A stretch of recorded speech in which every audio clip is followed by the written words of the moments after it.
Hello, everybody. Welcome to Amakhosi, and this is Sunil Jolly. Welcome back, guys. Yeah, when I said that, you don't have a coach, this interim coach is not a make sure, and yeah, he mustn't get the the full-time employment or position. He mustn't get it. And so many of you said that no, but this is a good coach. Hey, he has won a cup with this team, and I said to you, this guy has never won anything. And he's not to be a coach for Kaizer Chiefs because he does not have it in his bag any experience. He does not have an experience to coach a big team. It does not have in him to form a good squad. And guess what? Today we have lost against Orlando Pirates. It's not because we did not have the players. He did exactly what he did in the first game, in the first derby, where he sat at the back and then was hoping to hit them at the counter. Sure, we started very well. I don't know why there were changes in the first place. I've been saying to you that players like your Ngobo has been being treated unfairly. Like Ngobo has been treated unfairly. That is Nkosi Njabulo Ngobo rather. He has been treated unfairly. So look, he played very well last game. He was my man of the match, as I said to you. And then guess what? Today he was on the bench. You are making changes in a crucial game as this. You are coming from a win, and then you are making changes in a crucial game as this. And you're dropping like the spine of your spine of your defense. You are breaking the spine of the midfield. I said to you that Mtetwa is the player for us who's helping us to keep the ship and who's helping us to shoot the defense. What happened today? So many of you are hating players, but you don't analyze the ball. You don't analyze the game. You are hating players. You don't see the role that other players are playing. You want a player who's always on the ball, the player who's scoring, but you don't care about, or you don't even watch those who are helping us to keep the shape and those who are helping us to dictate the play and control the tempo of the game. Like today, the coach made substitutions in a wrong team. He made changes in a wrong team against a wrong team. A team that is high flying, a team that is playing young players who are playing on a speed. And then you are changing, you are making those changes. Sure, Frosler, most of you could have said that, you know what, no, he was a guy to start this game. But this guy hasn't been playing for a long time, and he starts ahead of your Solomons, who've been on the bench and playing whenever they're given a chance, they play very well. At the center backs, the center pairing, the coach makes a crucial, he makes a blunder. He makes a blunder. The Rock, Njabulo, he played his socks out. Like he's been playing each and every time he get a chance. And I've been saying to you that Ngobo is a player for us who is the best player there at the center back. And a good combination and center pairing with Msimang. Today he was not even he did not play at all. He did not play at all. The coach did not put him. What has he done to this coach? Now I can say to you that players who are buying the starting 11. I can say this, I can believe this. Someone once said that no, there are other players who are buying the scheme, who are buying the starting lineup. I can believe this. I'm not gonna mention names, but I'll ask you questions. What have these players that I'm gonna give to you now done to this coach? What has Ngobo done to this coach, Njabulo? What has Solomon's done to this coach? What has Sithebe done to this coach? What has Zwane done to this coach? Should I continue with the list? I wrote it down. I wrote it down on Facebook. I dropped it. I named like 7 players and I asked, what has these guys done to the coach? Let me name them. Ntetwa, Ngobo, Potsane, Solomon Mashiane, Sithebe, Zwane. Like these 7 players, you can mention yours. What have they done to this coach? Favoritism is killing this team and poor tactics are killing this team. I said it and so many of you were on my case that this coach is not the coach for us. I mean, the changes that he brought, Like, I did not understand them. I did not understand them, but probably one I might say that I understand. So let me tell you the changes that he made. So these are the changes that he made. He Dolly was out. Okay, apparently Dolly got injured in the game after Gordon Arrows in training. He brought Tanzania back, and which was not bad at all. Is looking at, we needed pace. I needed someone who would keep the ball. And if you see the first goal, how we scored the first goal, it was uh, this guy. Not the second goal, rather. It was Matt who won the ball. Was the first goal? Yes, the first goal. It was Mashian. It was Matt who won the ball and passed it to Mtanzania, who saw two players, and then he passed it to Modi. Modi, who was, it was 2 versus 1, Modi and Dupreez, and then he passed it to Dupreez. Beautiful second goal, yeah, beautiful goal by Dupreez. Like on his right, it was a beautiful goal. So Tanzania, I see his influence, and he helped us to press them up. But the thing is that the problem is that he hasn't been playing for a long time, so he's not a guy who can play 90 minutes. So that's why he kept on coming in and out of the game. But he helped us to rotate the ball. He helped us to press them and press them high, but he couldn't give us like 90 minutes. I wasn't expecting 90 minutes. So I see that change. And then the change that he brought in, Castillo was back from Teta.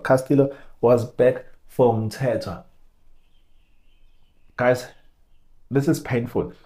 Like, it's painful to see that some of you don't understand this. Like, Castillo has been out of form for a long time now. He has been out of form for a long time. And also, Castillo and Matt, it does not work. It does not work. Matt had a good game the last time. He helped us to keep the shape. You were raving about Matt was a good. He played very well. He was the man of the match. But you forgot to see. You closed the eyes when you're supposed to see who made him tick. Who made him to have that license to go forward and come back and to have more time on the ball and to have space to run to. You forgot that there was Mteto. What did he do today? What did Castillo do today? That midfield was dead. That combination is not working. Guys, a game is won by combinations. A beautiful game of football is won by combinations. It's won by players who understand each other's run, who understand each other in terms of going forward, coming back, who's going and who's staying. And if I'm staying, I know that a central midfielder will be able to run up and down, playing that box to box. In this case, Matt will be able to play that ball, to play that kind of football like he did against Arrows. But today, where was he? Because him and Castillo were like, you are in the front, okay, let me stay. Oh, you're at the back. No, I'll come back. Let me go and run. Who is making those decisions as who is going up front and who's staying? Both of them, you find them, they're up front, they're exposing the defense. You'll complain today about the defense. You'll complain today that Zita and Simango did not play today. There were spaces in between. Sure, I understand, but let's first talk about these guys. Who was covering the defense? Who was controlling the tempo of the game? Who was cutting the play of Orlando Pirates as they were running through the midge and then running through the wing? Who was cutting those passes? Who was cutting those guys? Guys, can you please sit down and remove your hate and watch players based on the love for the team, not for individuals? Castillo and Matt, that combination is not working. It has never worked and will never work.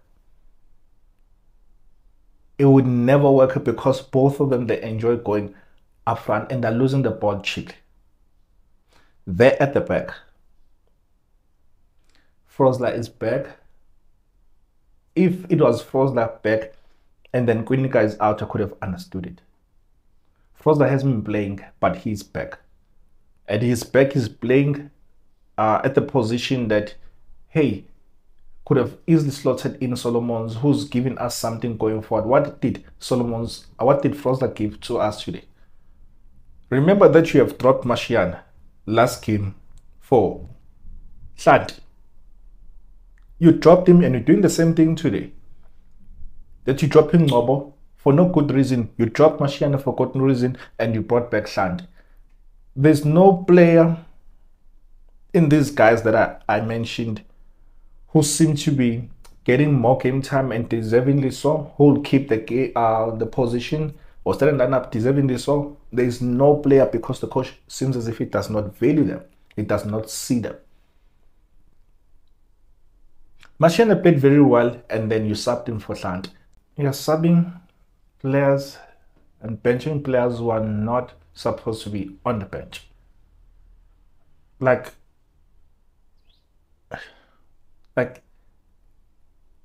defense, you don't make such substitutions. Like, more especially if guys are deserving, you don't make such substitutions.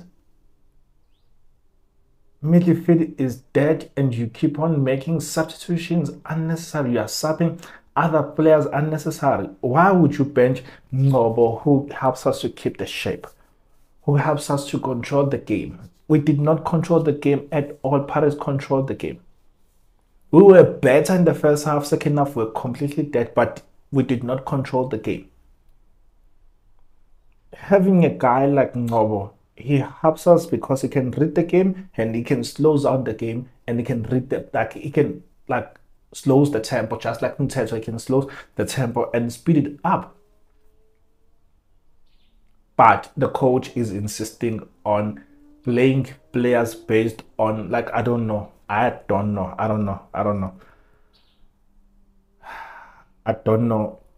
Duba unfortunately started on the bench as well. Why? I don't know. I don't know why Duba started on the bench after scoring a goal that won us a game against Arus. He started on the bench again.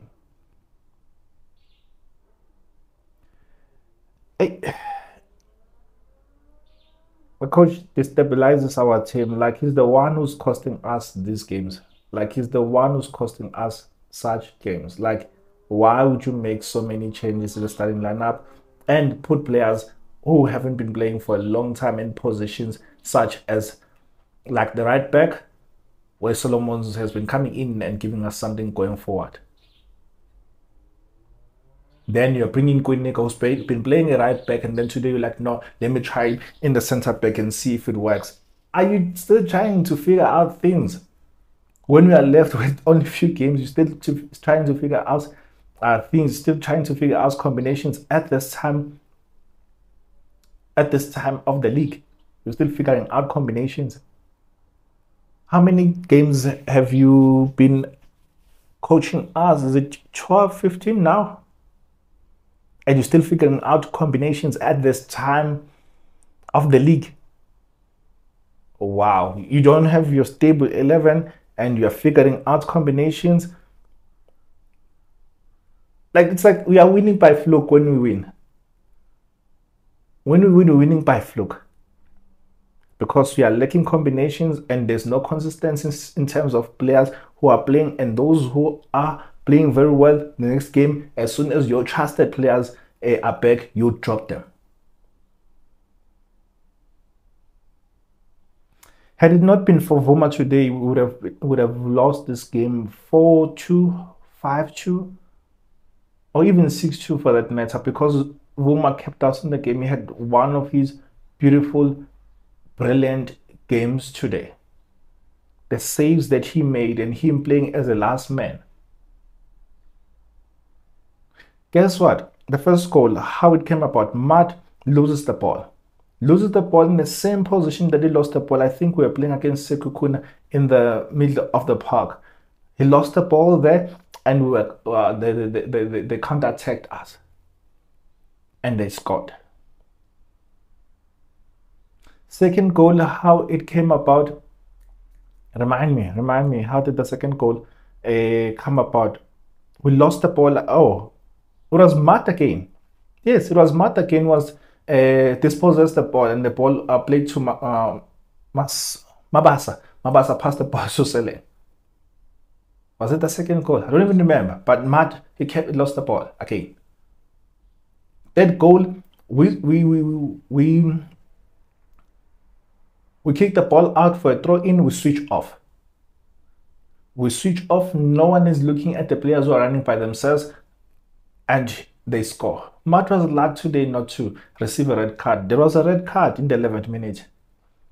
We could have been playing for the whole entire 70, 80 minutes or so with one man down because Matt was so, like, he did not switch on in the tackle. In the tackle, I mean, how do you stretch your leg the way that you did, and you kick a guy in his shin, like with your stars?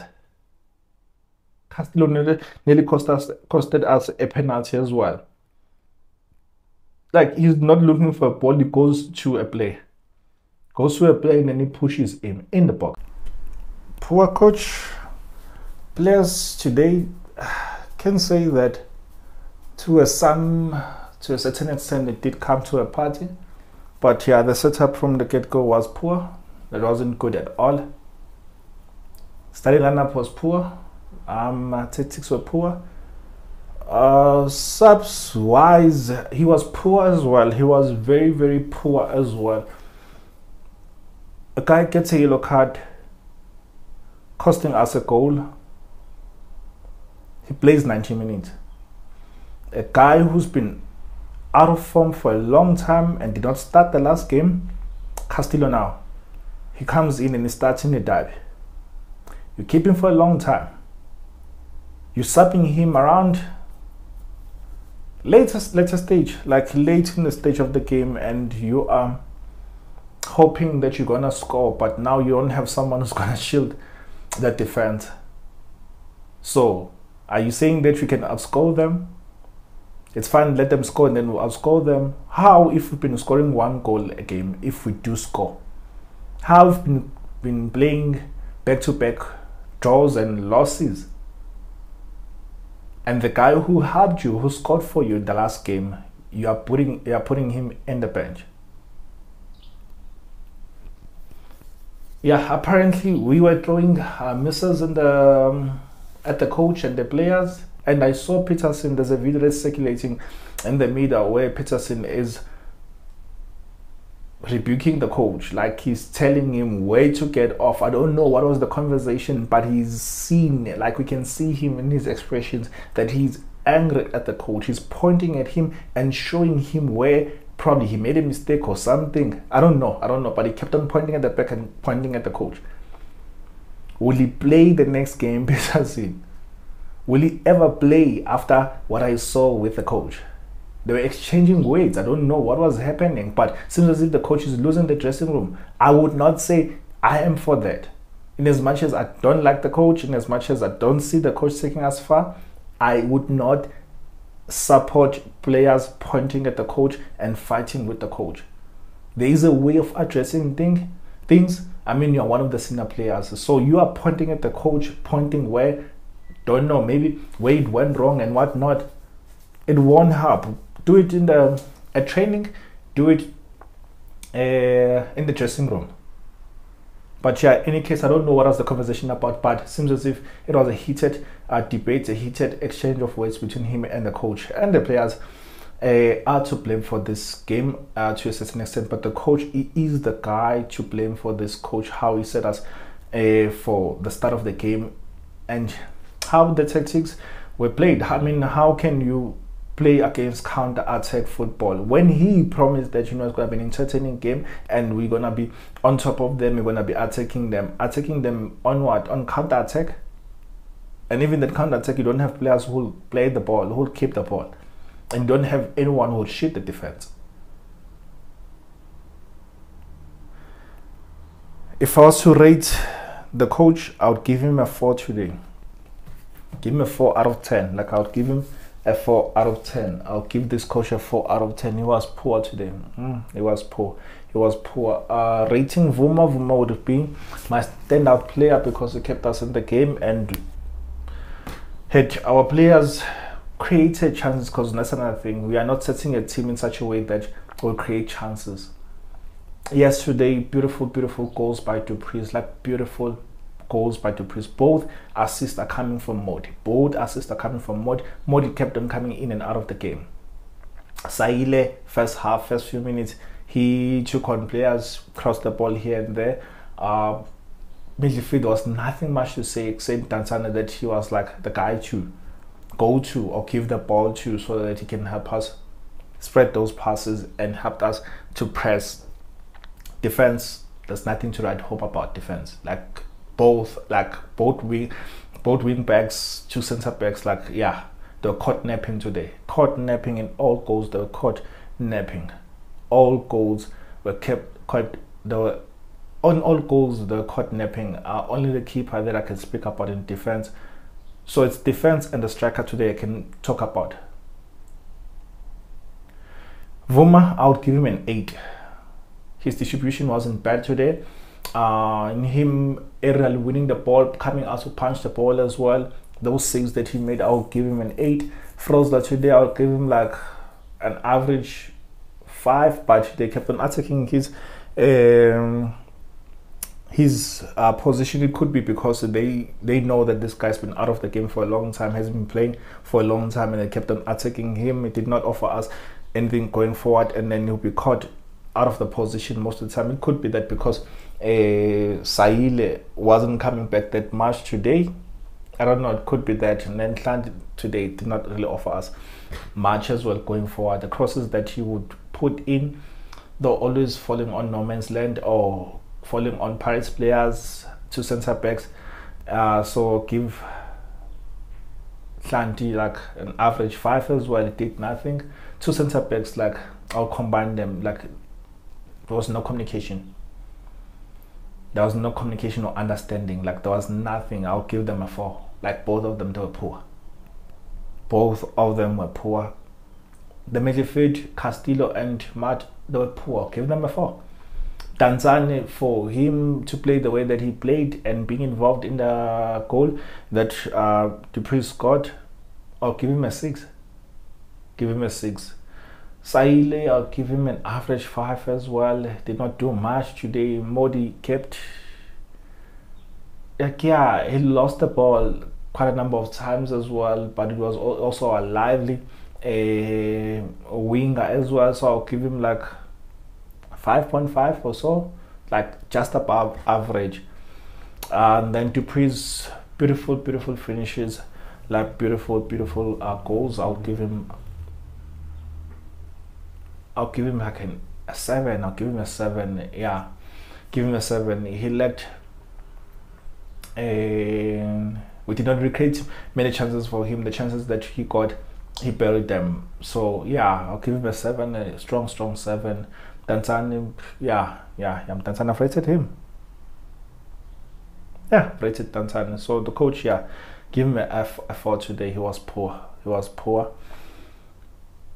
was a beautiful game to watch for Pirates fans. For us, when we are like Pirates, each and every time that Pirates had a chance today, each and every time they looked like a team they were going to score. Us, we're going to hit them on the count, and did not look like our team that we are to score each and every time we get a chance, because we are not entering the final third. We did not enter the final third so much today.